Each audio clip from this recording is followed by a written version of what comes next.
everyone, welcome to another session of AP Human Geography with Mr. Elrod. Today we're going to continue on in Unit 7 discussing cities and urban land use. So today our conversation is going to revolve around the importance of transportation infrastructure as it relates to urban development, especially as we look in the United States. Kind of just to give a brief overview of the importance of transportation and urban infrastructures. If we look at cities initially, if you think about those ancient cities, those walled cities, and the fact that most people were walking everywhere that they had to go, everything within cities is going to be really close together. So that's the way that cities initially were going to be developed. We talked about this pre-industrial cities, about the fact that the only separation within the city was the wealth. People tend to live in the shops where they worked. Everything had to be close by because the only way they could get around was by walking. But as transportation improves, things are going to start spreading out. And one of the things we begin to see is the segregation of people's lives. And when we say segregation, I mean the different activities that we participate in are going to be separated on the landscape, separated based on residential activities, commercial activities, or industrial activities. So if you think about your personal life, and this is especially true if you live in the suburbs, or even if you live in the city, there are sections of town that are meant for residential areas. There are sections of town that are meant for commercial areas.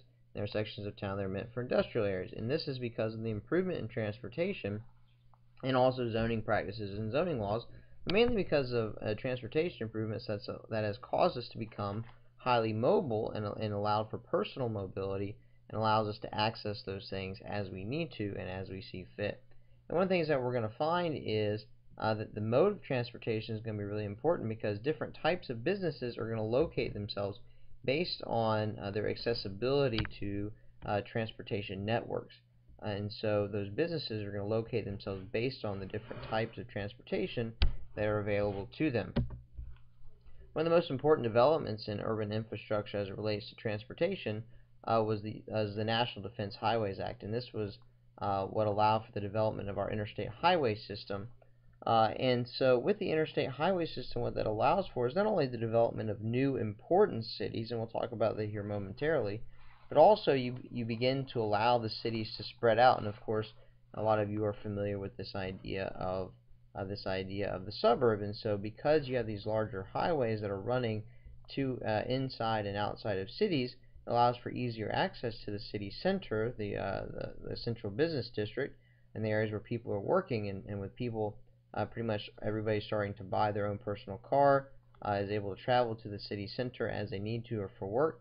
And so people begin spreading out and moving to other parts, either outside of the city or to other parts of the city. You also have the establishment of what are called beltways. Those are simply interstate highways that run around cities. In Atlanta, we have what's called 285. Runs around the city, and around Charlotte, North Carolina, you have a highway called 485. I believe around Greenville, you have a highway that's called 385.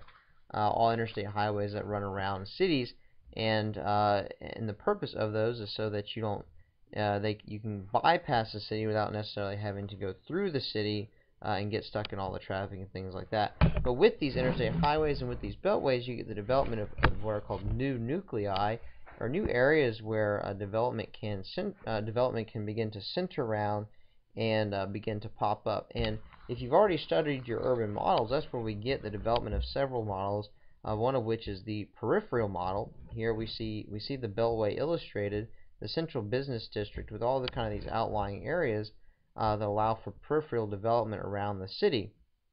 And you can kind of study that, look over that as you like to.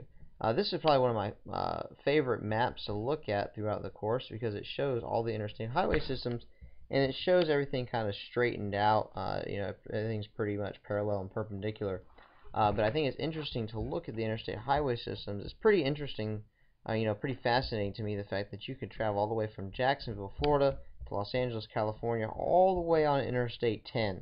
Not nearly as straight as it might seem on the map. This idea that you can get on one highway and travel the length of the country, you can get on Interstate 75, go all the way from Lansing, Michigan, to Fort Myers, Florida. Now, one of the things that you'll notice is that along these interstate highway systems, even though these cities were already built prior to the interstate highway system.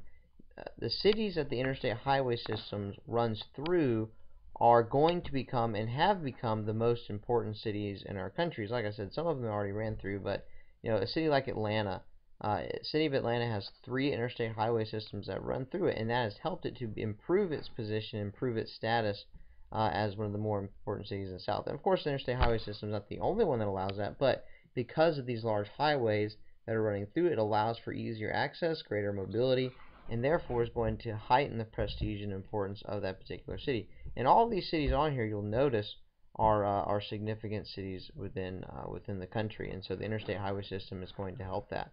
If you ever saw the movie Cars, then you know what happened to Radiator Springs, and so the cities that the interstate highway bypasses, kind of on the flip side of that, are typically going to become of less importance.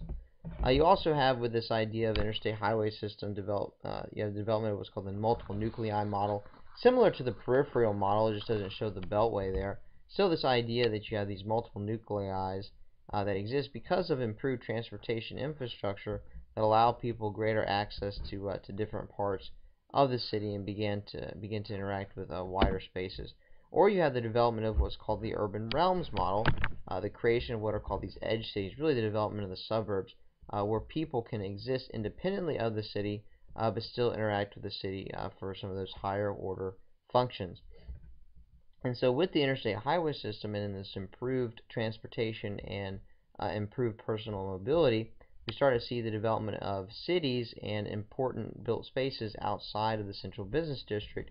So that's where we begin to see our suburbs grow, and so that's the idea of this edge city here. And so we get this idea of urban sprawl that begins to develop, and then you start seeing cities not just as the city themselves, but the city and the area that it interacts with, this idea of what's called the greater metro area.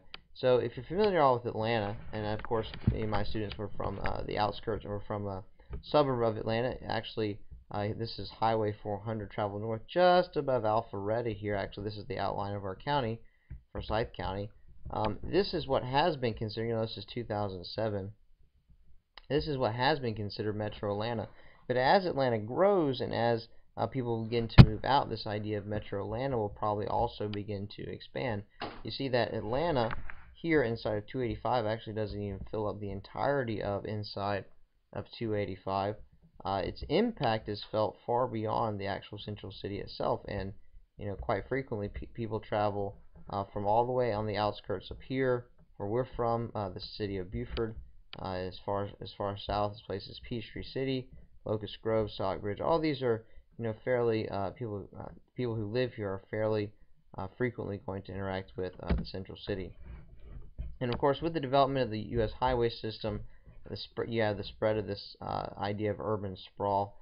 And so with that, obviously the idea of the spread of sprawl, the spread of built space, all the problems of development are going to come with that. Of course, the loss of prime agricultural land, the use of greater resources, more people taking up more space, the issues of development that deal with the actual building of the space, or the using of resources, the disturbing of the natural landscape. All of those things are going to come as a result of this development and the spread of suburban areas. So one of the interesting things I like to do, and I went ahead too fast. In Atlanta, we have the Atlanta Braves, and you may have heard about the building of our new stadium that they're going to do in Cobb County. So we appreciate the taxpayers of Cobb County paying for that.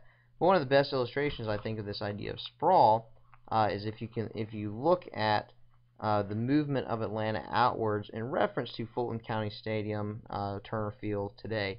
So Fulton County Stadium and Turner Field are on the south end of Atlanta.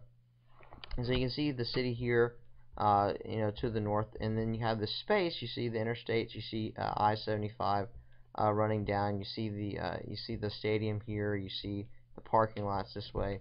Then if we fast forward, this I'm assuming is 1996 when we hosted the Olympics here in Atlanta. You still had the two stadiums together, Fulton County Stadium and then Turner Field. right south of it. But look at the change here in the landscape. Look at the change in the built environment. Look at how the highways have gotten larger, the parking lots that are built over this way, the buildings that are coming back down. You now have the Georgia Dome that's built over here, not far from it, Phillips Arena. Another good picture. This is the city of Atlanta, circa 1980, and again, you see this nice separation between Fulton County Stadium and the city of Atlanta. And I know this one isn't nearly as good. It's kind of fuzzy here, but you see where they've torn down Turner Field. They kept the wall because this is where Hank Aaron broke the home run record, and so they keep that wall. They also have the place where Otis Nixon, I think, made the catch. But anyway, so if you see here, the amount of built space that has spread out towards Turner Field gives you an idea of the amount of sprawl that has taken place in the city of Atlanta over the past 20 to 30 years or so. Well, that's all we're going to have time for today. I hope you enjoyed that. If you have any questions, leave those in the comment box below, and I hope to see you next time.